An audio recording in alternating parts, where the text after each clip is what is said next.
الحمد لوليه والصلاة على أهلها. أما بعد فقد قال النبي صلى الله عليه وسلم إنما بعثت لأتمم مكارم الأخلاق أو كما قال عليه الصلاة والسلام. قرآن قسم کھائے جبریل گواہی دے. قرآن قسم کھائے جبریل گواہی دے. اخلاق نبی کے یوں شاہکار چمکتے ہیں. باتوں میں تحمل ہے رحمت بھر لہجہ ہے. باتوں میں تحمل ہے رحمت بھر لہجہ ہے. سرکار کے سب نجمے گفتار چمکتے ہیں. حضرات علماء کرام اور سامعین بس، آج میں آپ حضرات کے سامنے اس جلیل القدر عظیم المرتبت اور رفیع الشان ہستی کے تذکرے کی سعادت حاصل کر رہا ہوں، جو اگر ایک طرف تاریخ انسانی کا سب سے بڑا ہمدرد، سب سے بڑا غمخوار اور سب سے عظیم محسن ہے، تو دوسری طرف تاریخ ظلم و جور کا سب سے زیادہ ستم زدہ اور سب سے زیادہ مظلوم و مقروض بھی ہے، جو سارے جہاں کا درد اپنے دل میں سمیٹے ہوئے تھا. جو خنجر چلے کسی پہ توڑتے ہیں ہم امیر کا حقیقی مصداق تھا، جس نے دنیا کو اخلاق و تہذیب کا درس دیا، لوگوں کو محبت کا پیغام سنایا، جنہوں نے اپنے کریمانہ اخلاق کے ذریعے قلیل مدت میں مردوں کو مسیحا بنا دیا.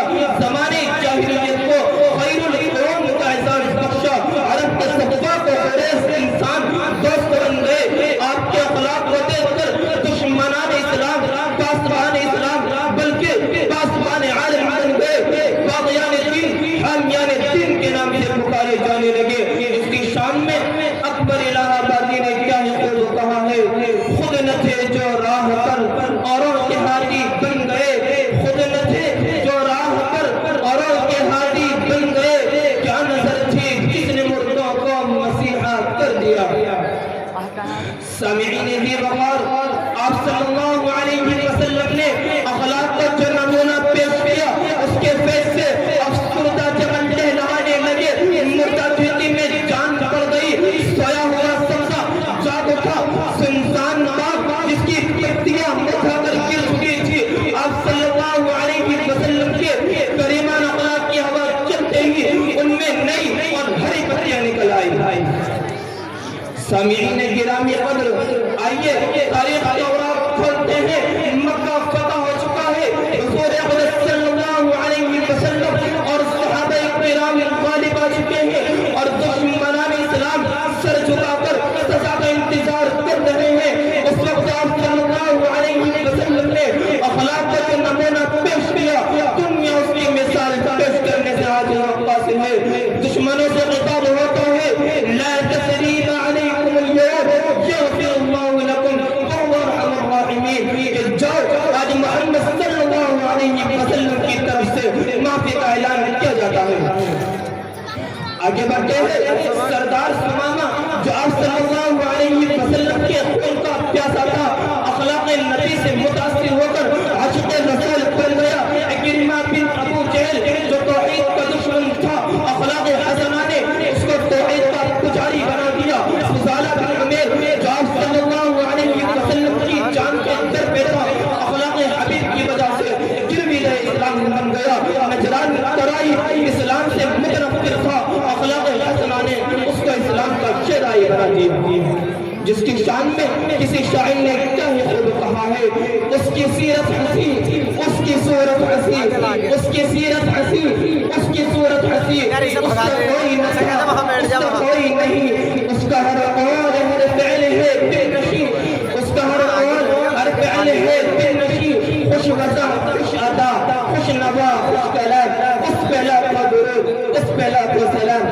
سامعین با تمکین، آج دنیا یہ تسلیم کرنے پر مجبور ہے کہ اخلاق نبی ایک ایسا شجر سایہ دار ہے، اس کی چھاؤں میں انسانیت صبر کو نگہدار اب حیات کا وہ سمندر ہے، اس کی موجیں انسان کو حیات بخشتی ہے، یہ ایسا آفتاب ہے اس کی ضیاء کرنیں پوری دنیا میں امن و امان، عدم تشدد، سکھ چین پیار کی روشنی پہنچاتی ہے۔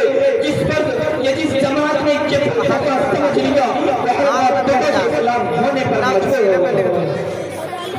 حضرات قلت وقت دامن دینے ہے، ورنہ طائف کے واقعات سناتا، فتح مکہ کی رودات سناتا، جنگ حنین منظر کشی کرتا، جنگ حنین میں آپ صلی اللہ علیہ وسلم کے کریمہ اخلاق کی جھلک دکھاتا، صحن کعبہ اور سرزمین عرب کے مسجد سناتا، مکہ کی گلیوں کی سیر کراتا، جو آپ صلی اللہ علیہ وسلم کے اخلاق عظیم کے نغمے سنائیں گے، جنہوں نے گالیاں سن کر دعائیں دی، زخم قابل پر دعا نہیں کی، تلوار کھینچ کر میں یمنعک منی کہنے والے کو معاف کر دیا۔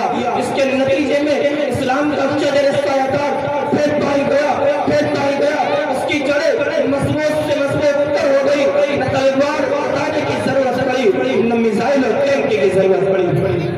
اہل مغرب بتاؤ کہ تم آپ صلی اللہ علیہ وسلم کے اخلاق عظیم کی نظیر اور مثال دکھا سکتے ہو؟ نہیں، اور ہرگز نہیں۔ میں شعر کے ساتھ اپنے تقدے کو ختم کرتا ہوں۔ جس نے سلطان زمین کو عشق کا پرچم دیا، جس نے سلطان زمین کو عشق کا پرچم دیا، نفرتوں کے گرد میں پھر کوئی سپاہ وہ کون تھا؟ جس نے گلیوں کو عطا کی آفتاب زندگی، جس نے گلیوں کو عطا کی آفتاب زندگی، بجلیوں کی زد پہ تھا جو باغبا وہ کون تھا؟ پتھروں کے زخم کھا کر بھی دعائیں جس نے دی، پتھروں کے زخم کھا کر بھی دعائیں جس نے دی، ایسا پھر شیریں زبان وہ کون تھا؟ وما علینا الا البلاغ۔